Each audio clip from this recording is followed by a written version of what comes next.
Issue 134. Sonic is told by Dr. Quack that the implant letting him learn any language also bonded with his nervous system, meaning that it really was an implant after all. Good for him. Not sure why he didn't realize it was an implant then if it was called an implant. After Sonic looks really weird in an exaggerated way to make him look like he's freaking out, Dr. Quack reassures him that he's fine, and trying to remove the implant would do more harm than good anyways.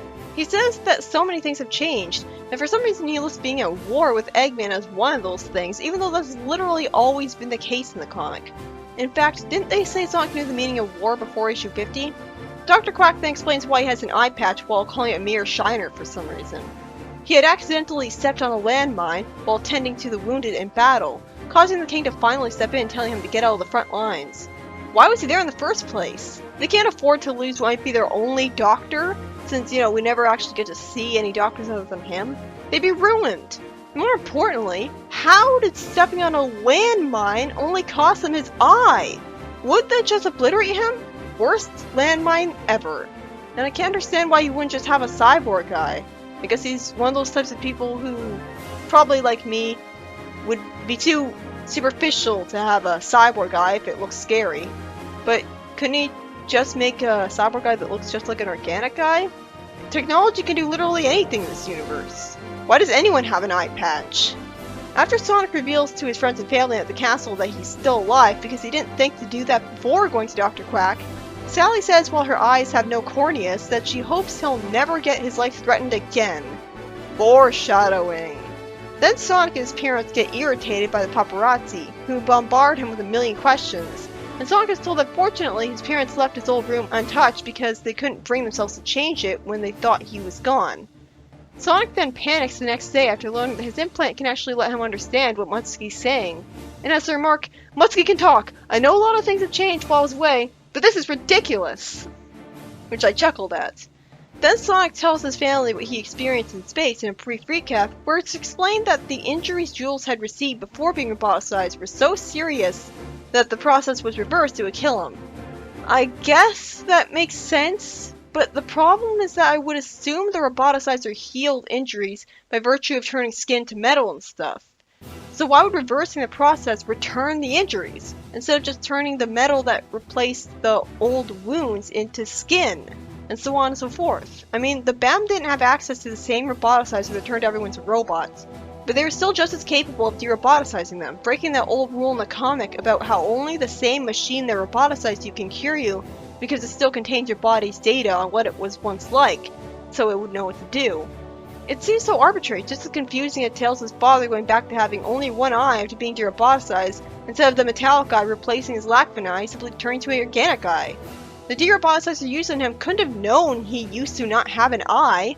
It should have just made his replacement eye organic like every other part of his body, but instead, de-roboticizing is seeming to work less on logic and more on they reverse a magic spell rules. I'm kind of amused by Mutsuki talking, I guess. It's cute.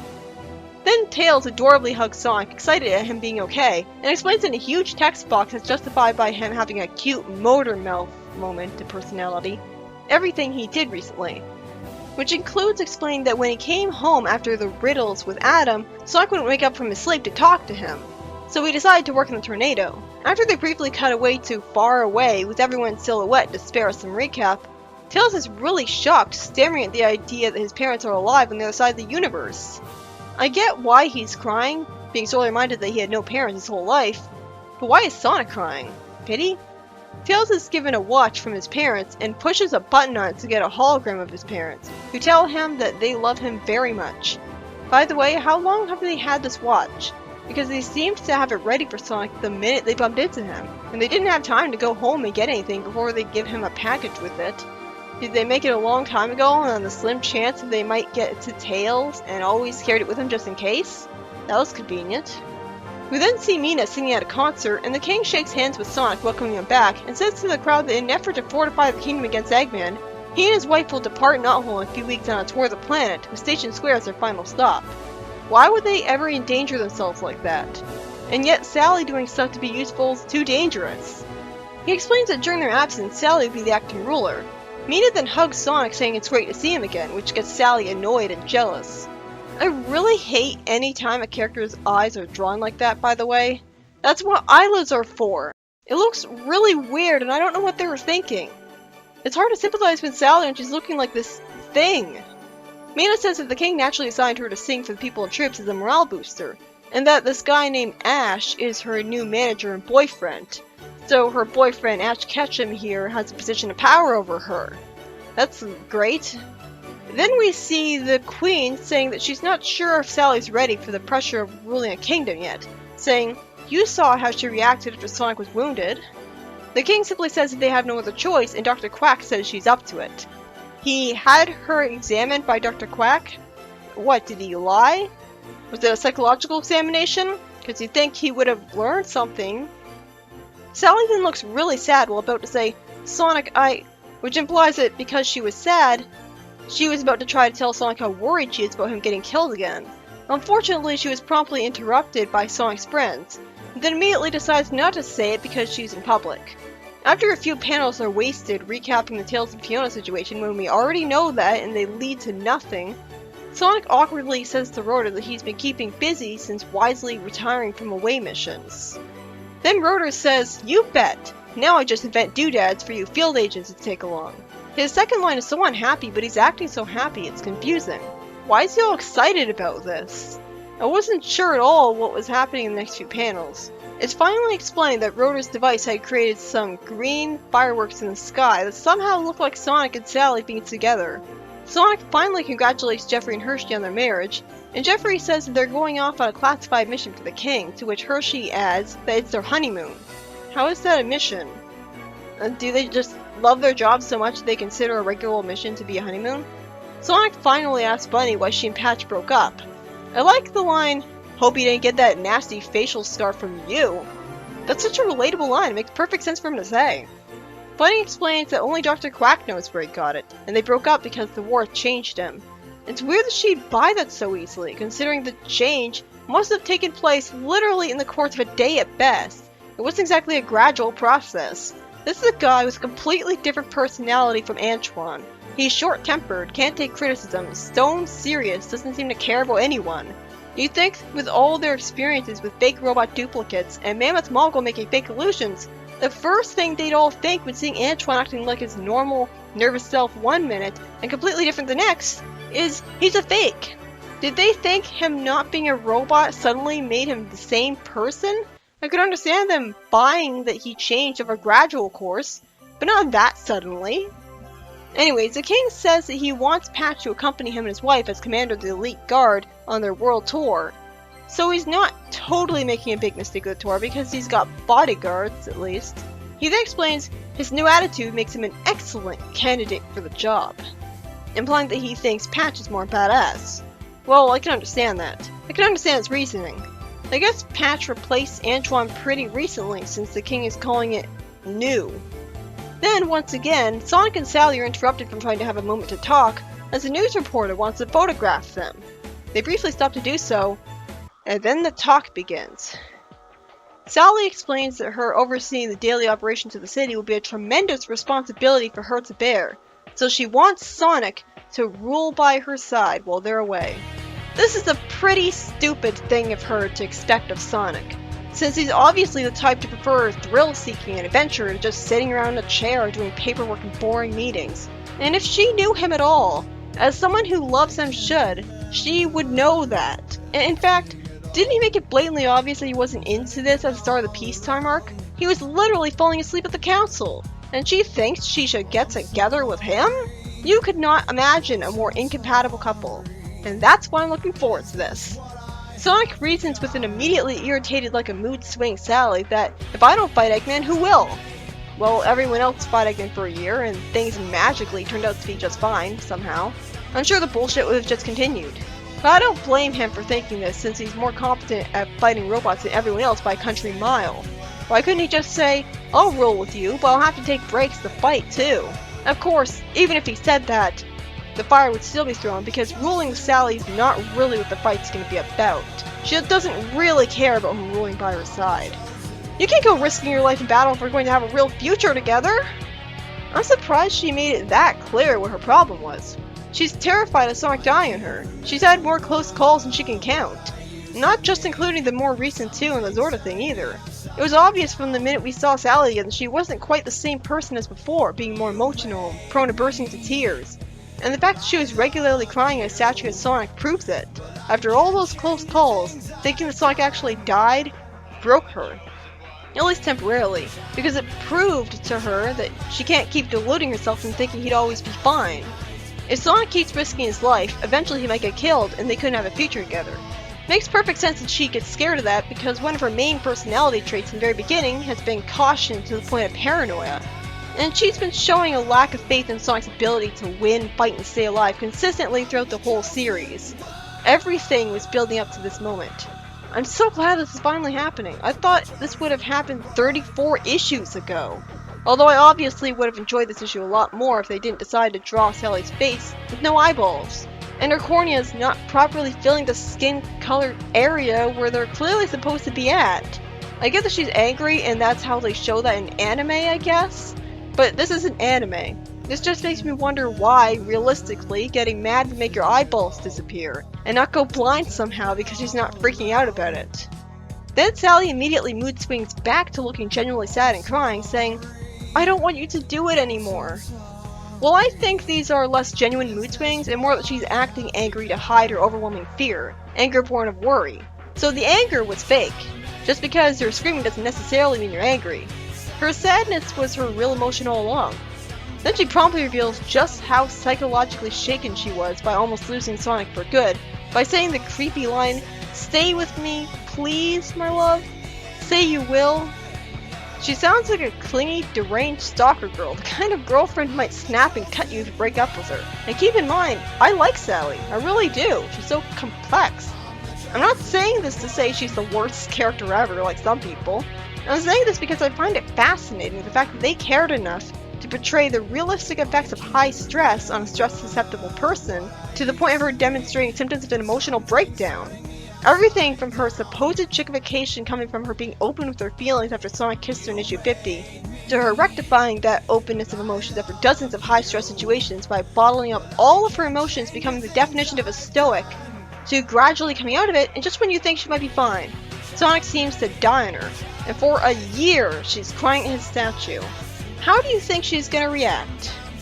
Sonic sheds a tear apologizing to her, as he probably knows deep down what's actually coming, as he chooses having fun being a hero over her. Good choice. Too bad for Sally, she's too emotionally fragile to handle the lack of a supporting boyfriend. She snaps and slaps him, having a minor mental breakdown at what he just said, saying that she should have known he'd be selfish. What do you expect? And somehow Sonic responds selfish instead of, "Hey, you hit me." First off, I don't really get why Sally doing this is the worst thing ever, aside from the obvious that she's normally a very righteous person and friends should never hit friends. I wouldn't really trust the friend who would hit me, but what I mean is, girls slap guys in the media all the time. You know, "You pig!" Slap.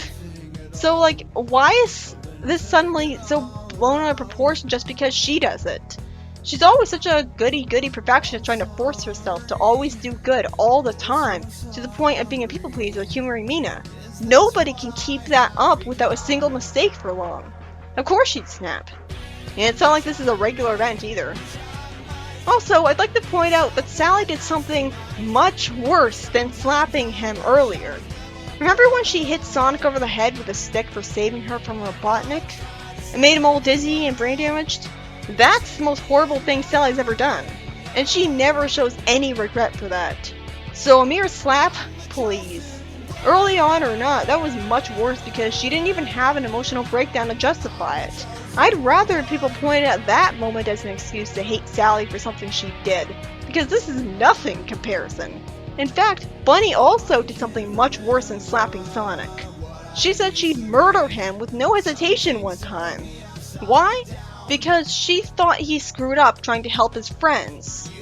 And Antoine literally plotted against Sonic, putting him behind bars one time, with his response to seeing him roboticized being to gleefully say that he'll get court-martialed. Plenty of Sonic's friends have done much worse things than a mere slap that girls do to guys in the media all the time. More importantly, I know exactly why she's saying he's selfish. He's making her terrified of being killed fighting Eggman, and she's so absorbed in that from the trauma of almost losing him for good that it's all she focuses on. She's not able to think straight. Of course I understand Sonic's the one who's really right, as Sonic's being a hero is good for a lot more people than just her. She's the one being selfish, but she figures she needs the emotional support from him by him humoring her like this, failing to realize how ridiculous it is to restrain the most powerful, capable hero on the planet just because you want to protect him like a porcelain doll. If this was the same Sally that the comic started out with, then yeah, this would be unacceptable behavior from her. A huge out-of-character moment. And I used to take it at face value from people like Game Purists that this was a horrible, horrible thing. But in the context of the comic, after the kind of trauma she's been through, she's not exactly in the right state of mind right now. So I don't blame her one bit. We have had dozens of issues worth of foreshadowing to her snapping like this. And the fact that this didn't happen 35 issues ago is just a testament to how much she's been pushed over the edge. Because she already was pushed over the edge multiple times over. This is long overdue. And I plan to explain exactly why. But first off, before I go on that long train of thought, let's continue with the rant. Sonic shows that he's not meek and pathetic like 06 Sonic or something by getting enraged with her, as he rightfully should, saying, I sacrificed my life to save the planet, ended up on the far side of the universe because of it, did everything I could to get back, only to find out that I lost a whole year of my life, and now I just want to end the stupid war. How is that selfish? I love that line. But seriously, I can accept the lack of comments because he's talking fast in a rant. But where is the exclamation mark before the word how? Sally says angrily with tears streaming down her face in tranquil fury, do you know what it was like believing you were dead? It completely broke my heart. Watching Mecha hurt you brought it all back, and I refuse to have my heart broken again, Sonic. How much more clearly do you have to have it spelled out for you? It's not even abandoned for me at this point. There's no extrapolation here. This was all intentional. Asking if punching out Eggman's light matters more to Sonic than being with her, she shows selfishness again, blinded by how upset she is after a whole lifetime trying to be unselfish, and runs off, saying the great line, then he can have you all to himself. That's actually really clever. Now finally I can explain. Here's every major problem she had leading to the slap, all of it starting after Robotnik was gone, when she logically thought she'd be free from tragedies. But you're going to see that it just keeps piling on until we get to the 23rd entry on the list. First off, in issue 53, she gets a lot of pressure put on her from having an entire city of people to rule after taking back Mobotropolis, because the Robians are freed. Before telling Sonic she was worried about that, she said to Sonic that she didn't want to worry him with her dumb problems, showing that she planned to keep her worries to herself, proving that she normally does this kind of thing. So far, this seems pretty minor, but they add up. Second, Sonic leaving her without him to find Ixis for weeks. This has been regularly shown by me as the representative images of her chickification. Normally, Sally would never be so open and honest about her feelings as to admit to Sonic that he's her best friend somehow, ask when he's going to come back after leaving her, and then seem all depressed asking what she's going to do in the meantime. By this point, it's the most clear that after Sonic kissed Sally and let her know that she was always allowed to start showing affection to him, she's opened the floodgates a little and been more honest about her emotions instead of being a tsundere. Problem is, that opens the door to her being more easily stressed out, making her more vulnerable, when she's normally been bottling everything up to appear calm and collected most of the time. Only time she broke down crying out right before this all was when she was overcome with despair because her father's crystallized and stuff, and she hugged Rotor and stuff. I think there might have been more times, but this is the most memorable. That leads up to 3. Elias replaces Sally as the King's right-hand man, when the King was bad enough from being in power replacing her as the leader of the Freedom Fighters, and keeping her on a need-to-know basis since he came back. Now with Elias there, she's even less in power than before.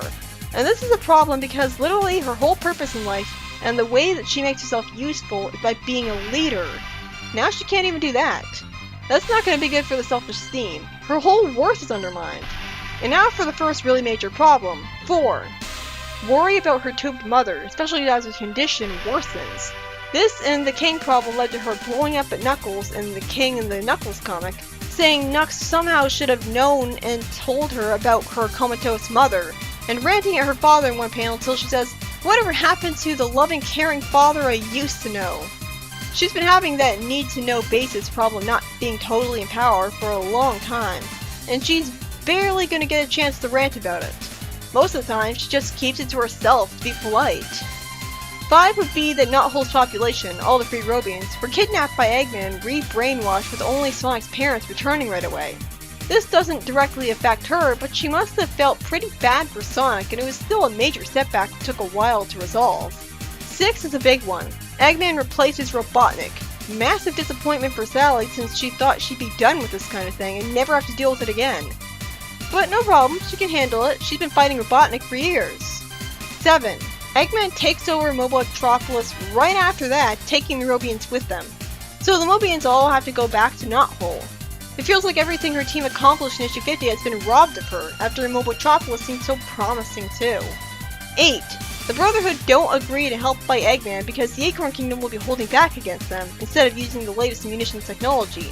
After this, Sally doubts being friends with Knuckles out of nowhere because he's not a freedom fighter. How could I ever call you a friend after that? Of course, it's just for one issue, never referenced again, but it shows the kind of stress she's going through that she would snap like that for just one issue. All of this is nothing compared to what comes after this. All in one issue. 9. Sally finds out her brother was kidnapped by Eggman while she was gone on the SA1 adaptation, and her father hadn't told her until she came back, adding to the whole make no basis thing. 10. Her mother is getting prepared for intensive surgery with a cure to her illness, which worries Sally enough to make her hug Sonic after ordering that he come see her. Then she looks really worried in a praying stance after Sonic says, Sal? To no response. And 11. She reluctantly lets an injured Antoine go to Mercia with Bunny and Amy to confront Antoine's roboticized sub-boss father, just to humor them, despite the obvious danger to their lives. And breaks down sobbing in Rosie's arms right afterwards, obviously very worried. And why shouldn't she be? She's facing the possibility of losing her entire family in one day. Every major setback before this point was nothing compared to how this would feel. And just one issue later, you have 12. Her father is injured and now he needs surgery too, causing her to break down crying, tell Sonic that she trusted him to protect him, run away sobbing, and admit to Elliot with her arms around her knees, staring off into the distance in a fetal position that things have been spiraling out of control for a while now, after Rosie tells Sonic that her outburst was a result of the intense pressure she's been under. The very next issue after that, making this the 4th terrible thing in a row that's happened to her by the way, 13.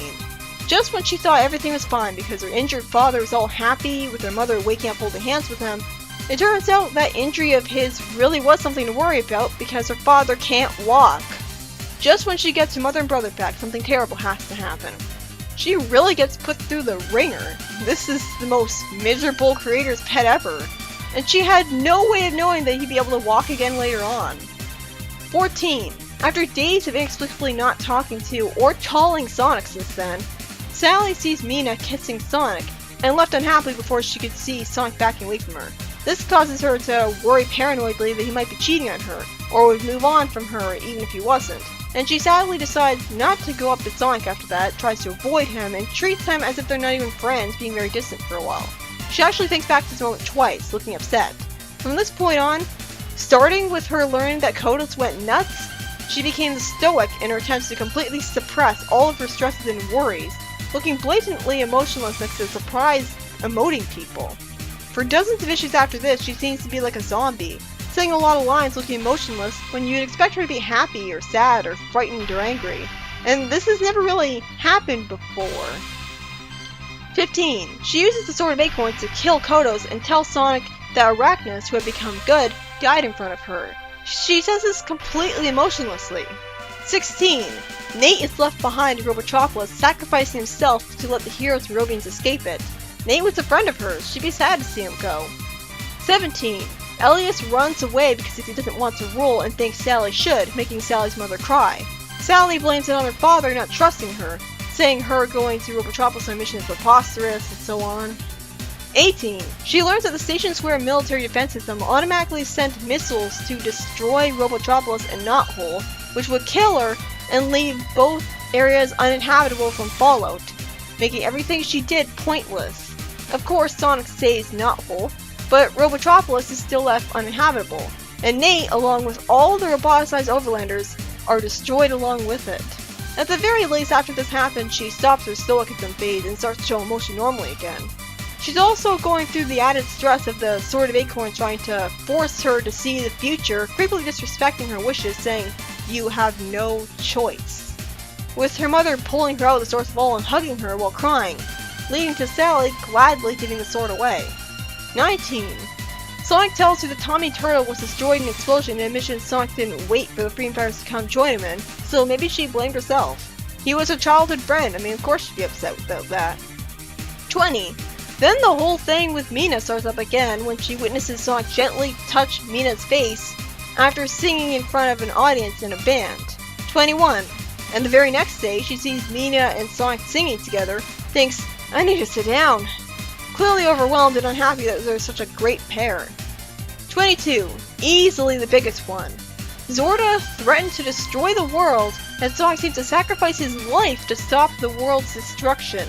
You'd think this would finally be what makes Sally snap, but it doesn't. Although she's really sad for a while. But it's the last big tragedy she can take.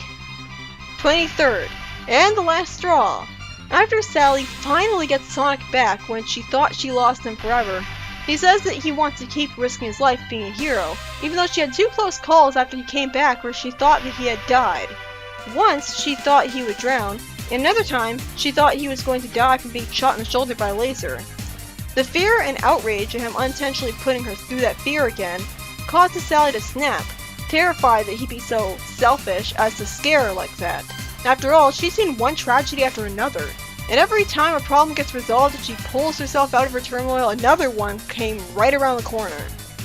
For all she knew, Sonic could just get himself killed for real, and she was so upset about the idea of him doing that she lashed out at him for it, even though she was the one being the most selfish. So you see, ever since issue 53, the comic's been building up to this moment. If Sally was a Mary Sue, you'd think she'd by definition have no flaws. So she wouldn't have the kind of human weaknesses in her where she'd end up gradually breaking and cracking under the stress of it all. She'd just shrug it off, like Sonic in the modern Sonic games. She's not just the ace, she's a deconstruction of it, as someone who, as brave and stubborn and competent as she is, can only take so much. And that's what I find fascinating about her. She has so much effort put into her personality that she feels really real, making her personality deep enough for a believable 3-dimensional character. A lot of people who demonize this moment of weakness on Sally and say they took a strange direction with her character don't seem to understand what they were going for with her. I can understand that making a character gradually have an emotional breakdown from stress is a little mature for the Sonic series, but at least they cared enough to try, instead of having the problem of angst, what angst, and having none of the characters get fed up with all the major problems at all. It's more realistic this way, and it makes her more sympathetic and relatable as a character, humanizing her. It's frustrating to me that this was lost on so many people, just because they probably didn't say the word for what she was going through. Even then, Sally's "it completely broke my heart" spelled it out pretty clearly, even without going back to look through like 70 issues worth of foreshadowing. In the next story, we have an actually cool twist right away, as Knuckles actually catches Leonda's son with a cyborg eye, and it's explained that the usefulness of the cyborg eye is the reason why he didn't just get cloned eye replacement. It makes sense that Knuckles would be practical like that and not shy away from an eye that looks weird. Although I still have to wonder why they can't just make cyborg eyes look exactly like regular eyes anyways, since Uncle Chuck's early robot design had him looking just like his normal Mobian form but metallic, for example. But yeah, I'm finally invested in the plot of this arc again. Knuckles asks Sojourner if the satellite monitors are still up and running, explaining that he doesn't have his own setup in the Chaos Chamber because he naturally promised his wife he'd never spy on family.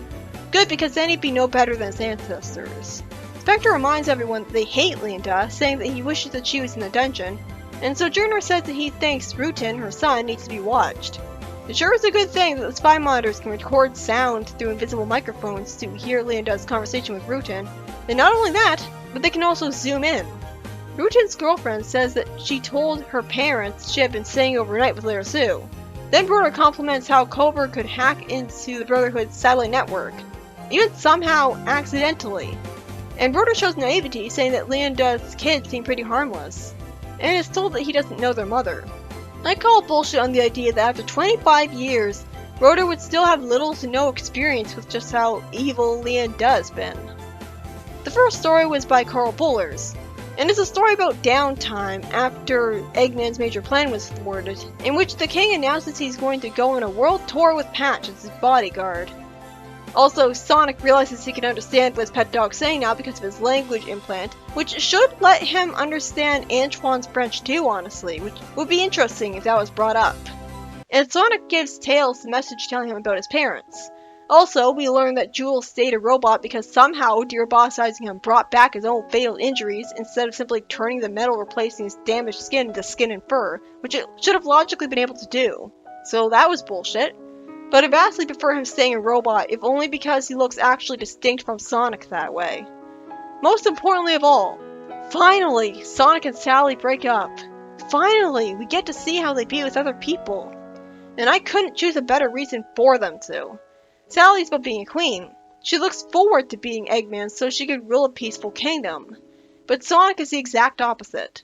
He's about thrills and adventure and satisfyingly destroying as many robots as he can. He lives for fighting villains. So naturally I can't imagine the two as a working couple because Sonic would be bored out of his mind as a king. And a king wouldn't be allowed to keep risking his life fighting evil, would he? Not even criminals in the street. So of course they would break up over this. But even better, they added the extra touch, the extra layer, where Sally was pushed over the edge by intense worry and fear about Sonic actually dying because of his vastly different lifestyle. That gives her more of a motivation to push this issue on him right away, before Eggman can be defeated and force Sonic to accept ruling at her side boringly. Now she has a reason to want to make him stop fighting. She's scared, paranoid, and yes, selfish. Because her fear and anxiety, built up over dozens of issues in a row, have led to her being like that. Being inwardly focused because there's a lot to be inwardly focused on. I especially like how she actively spells out why she's acting like this, with her line about how thinking Sonic was dead for so long completely broke her heart. They didn't have to have lines like that made it so obvious, but they did. It was an emotional breakdown in her, to be blunt. Which is why I'd say that her normally uncharacteristic behavior here was justified. I also really loved how Sonic got angry and stood up for himself. I thought he was just going to be a victim and be all sad and confused. It was surprisingly well written for a moment where a normally pure, righteous goody two-shoes snaps and attacks a friend. Especially when you consider this in the context of the overall comic up to this point, which I had never been able to do before I read it. However, the story is heavily hampered in its enjoyability by the art. What the hell is with those eyes?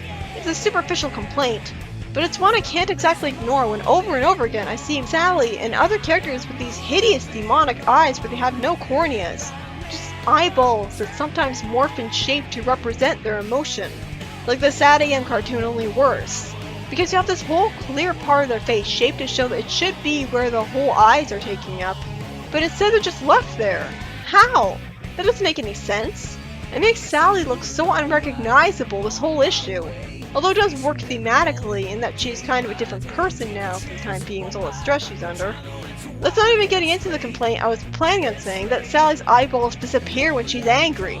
So many different times, which makes the art hard to look at for a long period of time or a short period of time because it just takes me out of it. All I can really think about when I see that is how ridiculous it is and how creepy it makes her look. Would it really have been that hard to draw her eyes? And of course, the art is a superficial complaint, but it's still enough to almost ruin the appeal of the story for me and made going through it a tedious slog, even though the plot is fine. And the second story by Ken Penders was surprisingly good at keeping me invested for the 25 years arc. I was pleasantly surprised that Knuckles actually noticed the kid spying on him, and with a cyborg eye, giving a justification for why he'd accept to look like that, even though it makes him look evil and menacing. Sadly, we don't see the kids telling Leanne Dud about the whole weather thing in the sky, which would have been interesting. I also really like the idea that Knuckles promised Julie that he wouldn't spy on his family, since that would make him no better than his father and the entire Guardian lineup before him. He put an end to the guardianship for a reason, although that really does bring up the question of, do members of the Guardian family still train their kids in the art of Guardian magic? Because if they don't, that's really stupid, and Knuckles should have known how vulnerable it would make Angel Island not having any echidnas really skilled in magical arts.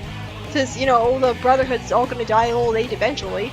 Because he did some time travel and saw Angel Island get taken over by Eggman specifically because he prevented the guardianship from being formed. You'd think he would have learned his lesson from that.